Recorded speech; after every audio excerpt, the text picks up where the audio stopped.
Question है हमारा, problem है अगली। 1 एएमयू 1 एएमयू बराबर एटॉमिक मास यूनिट, अर्थात 1 एएमयू, एएमयू क्या है? एटॉमिक मास यूनिट, ठीक है, के द्रव्यमान की गणना ग्राम में कीजिए। यानी एक एएमयू का जो एक एएमयू कितने ग्राम के बराबर है? तो 1 एएमयू, क्योंकि परमाणु भार को किसके सापेक्ष निकालते हैं? कार्बन 12 के, कार्बन 12 के। 1 एएमयू बराबर 1/12 गुणा C12 के एक परमाणु का भार। और कार्बन का ग्राम परमाणु भार कितना होता है? 12 ग्राम परमाणु भार, ग्राम में लिख रहे हैं, ग्राम परमाणु भार, या इतने परमाणुओं का भार 12 है, इतने परमाणुओं का भार, यानी 6.022 into 10⁻23 परमाणुओं का जो भार है वो क्या कहलाता है? ग्राम परमाणु भार। तो ग्राम परमाणु भार जो है वो कितना? 12 है। लेकिन हमें क्या चाहिए? एक परमाणु का भार चाहिए, एक परमाणु का भार चाहिए, ठीक है। तो कार्बन 12 के एक परमाणु का भार बराबर 12/6.022 गुणा 10⁻23 बराबर निकल का आया 1.993 गुणा 10⁻23 एक परमाणु का भार, ठीक है। कार्बन 12 के एक परमाणु का भार बराबर इतने हैं, ठीक है। तो 1 एएमयू बराबर 1/12 यहां से निकाल दिया फिर हमने। 1 एएमयू बराबर 1/12 गुणा 1.993 गुणा 10⁻23, ठीक है, बराबर 1.66 माइनस के 10⁻⁻24। इसका मतलब क्या है कि 1 एएमयू जो बराबर है, 1 एएमयू बराबर इतने। किसी के लिए भी निकाल लेंगे हम, किसी के लिए भी निकाल लेंगे, ठीक है ना। अर्थात बस ये कार्बन 12 के सापेक्ष ही निकाल लेंगे। तो एएमयू 1 एएमयू बराबर इतना याद रखेंगे आप, 1 एएमयू बराबर 1.66 into 10⁻⁻24, ठीक है। इसे हम लिख लेंगे, ध्यान रखना। यानी ये निकल आया 1 एएमयू बराबर 1.66 into 10⁻⁻24 ग्राम, ठीक है। ये हमारा इतना, यानी 1 एएमयू हमने इतना कैलकुलेट कर लिया, ठीक है। आगे देखते हैं, अगली प्रॉब्लम देखते हैं और देखेंगे प्रॉब्लम।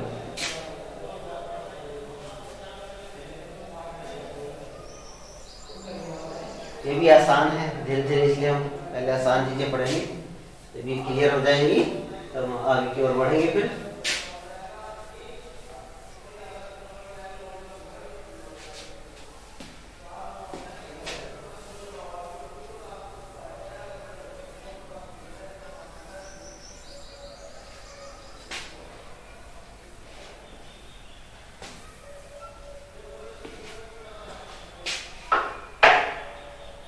क्वेश्चन है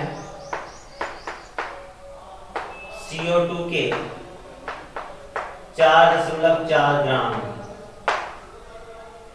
में मोलों की संख्या, में मोलों की संख्या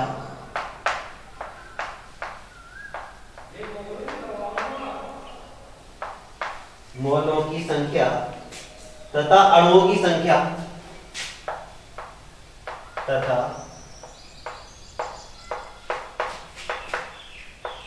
अणुओं की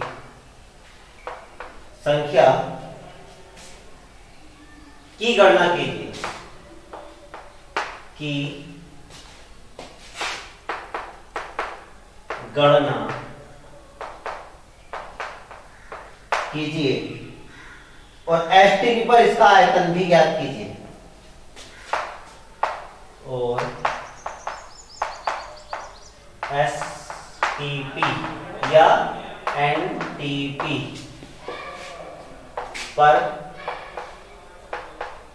इसका आयतन ज्ञात कीजिए।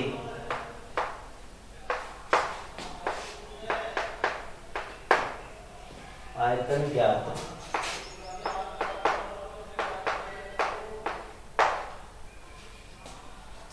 ये है हमारी प्रॉब्लम। CO2 के 4.4 ग्राम, CO2 यानी गैस है, CO2 गैस है, के 4.4 ग्राम में मोलों की संख्या तथा अणुओं की संख्या की गणना कीजिए और एसटीपी पर, STP standard temperature and pressure या एनटीपी पर इसका आयतन ज्ञात कीजिए। एनटीपी बताया था मैंने, 1 मोल गैस का आयतन, एनटीपी पर 1 मोल गैस का आयतन बराबर कितना होता है, कितना होता है 22.4 लीटर। एनटीपी पर 1 मोल गैस का आयतन कितना होता है 22.4, ठीक है। तो सबसे पहले हम क्या करेंगे, C बराबर 12 और O बराबर 16 लिख लेंगे इन्हें, क्योंकि सबसे पहले हम इसका मोलिकुलर वेट ज्ञात करना है।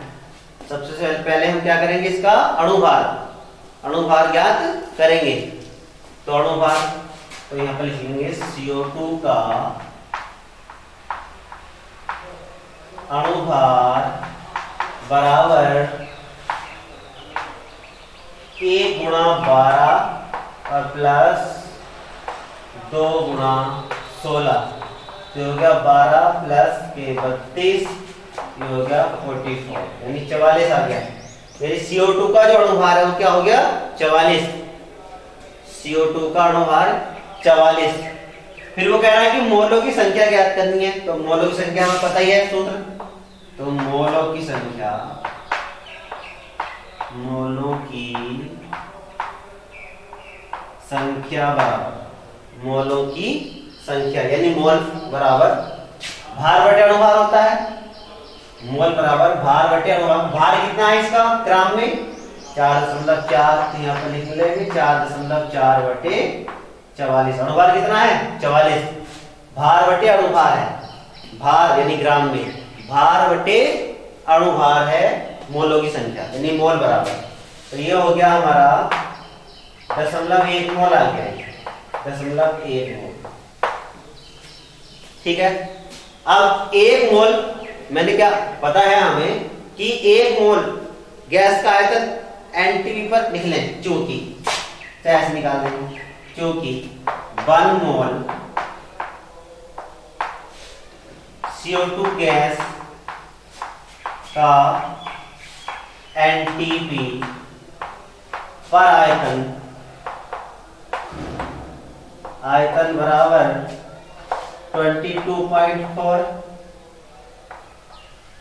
22.4 लीटर होता है। तो इसलिए हमारे पास कितने हैं 0.1 मोल का है हमारे पास, 0.1 मोल बराबर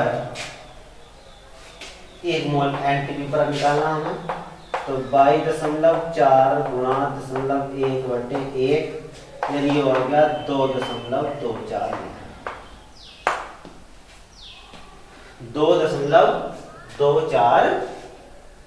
लीटर।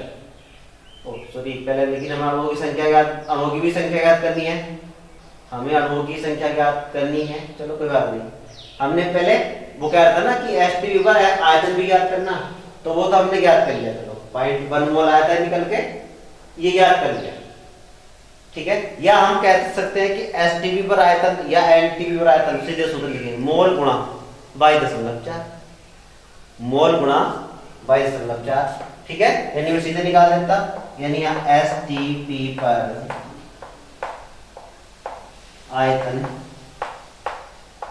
बराबर मोल गुणा 22.4, तो मोल कितना 0.1 इंटू 22.4 जाएगा 2.24 लीटर, इतना निकल के आ गया।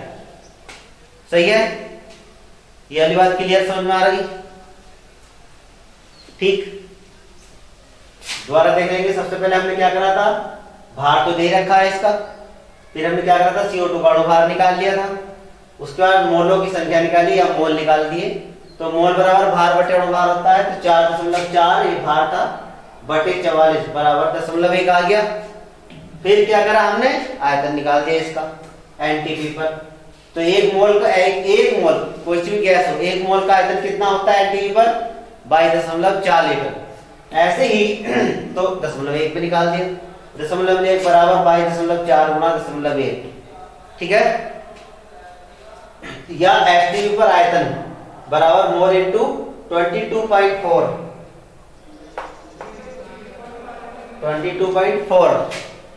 या 0.1 है, मोल कितना है सिद्ध निकाला, यहाँ से सूत्र से सिद्ध निकाला तो 2.24 लीटर। लेकिन वो ये भी पूछ रहा है कि अणुओं की संख्या बताओ, तो जब हमारे पास मोल की संख्या निकलेगी तो अणुओं की संख्या आसानी से निकल जाएगी ना, ठीक है। अणुओं की संख्या भी हम कैसे करेंगे, निकाल देंगे। चलो यहीं पे निकाल लेता हूँ, इसे हटा दूं, इसको मैं रफ कर लेता हूँ, तो देखो यहीं पे आ जाएगा।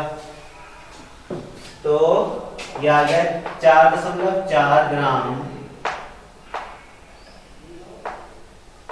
CO2 में, 4.4 ग्राम CO2 में CO2 के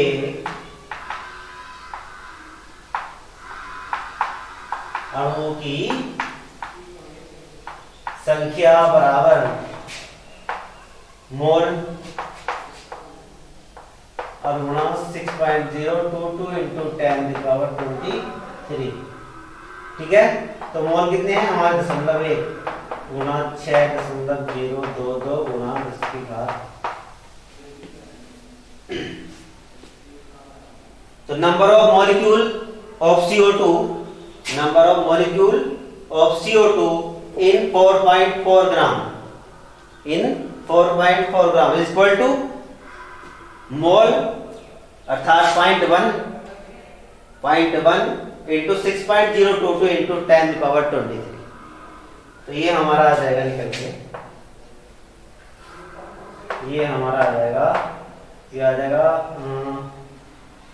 6.022 इंटू 10⁻23 निकल के आ गया है ये, ठीक है। तो ये हमारी प्रॉब्लम सॉल्व हो गई है, ठीक है।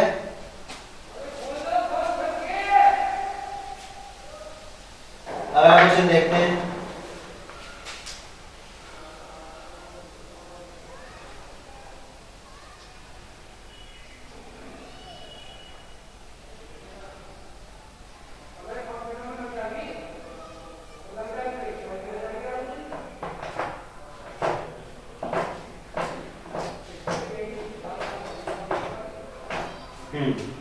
क्वेश्चन है अगला कि जल की बूंद जिसका भार,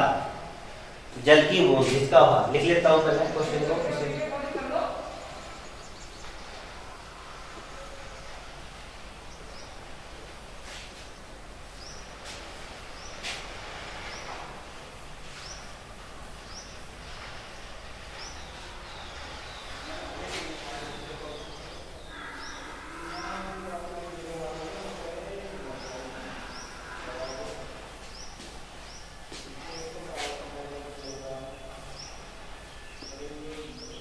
क्वेश्चन है जल की बूंद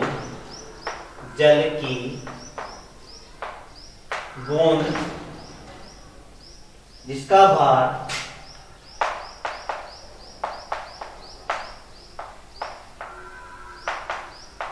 0.048 ग्राम है, 0.048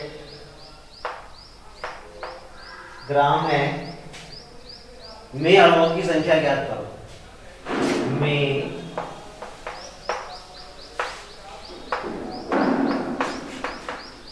अणुओं की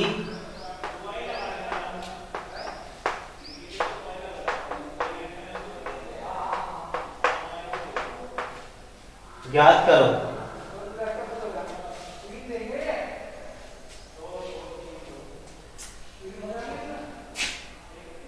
जल की बूंद जिसका भार 0.048 ग्राम है, में अणुओं की संख्या ज्ञात करो।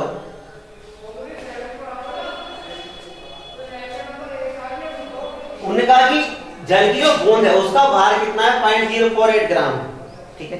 तो सबसे पहले हम करेंगे क्या कि जल का अणुभार ज्ञात करेंगे। सबसे पहले हम क्या करेंगे, जल का अणुभार ज्ञात करेंगे। तो यहां लिखेंगे जल यानी H2O का अणुभार ज्ञात करेंगे पहले। अणुभार बराबर 2 × 1 + 1 × 16 और बराबर है 18 आ गया इसका। इसका जो भार है 18 अर्थात 18 ग्राम। ग्राम अगर हम इसका ग्राम अणुभार लिख दूं मैं तो उसे हम क्या कहेंगे 18 ग्राम। ठीक है। अब 18 ग्राम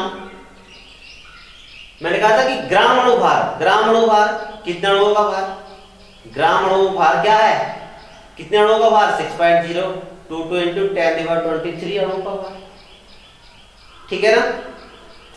तो सीधी सी बात है कि या तो 1 मोल से निकाल लें या तो हम क्या करें 1 मोल से निकाल लें। निकाल सकते हैं हम यहां से, देखिए कैसे। मोल निकाल दो इसके। मोल बराबर भार बटे अणुभार, भार बटे अणुभार बराबर ये हो गया हमारा 0.048 18।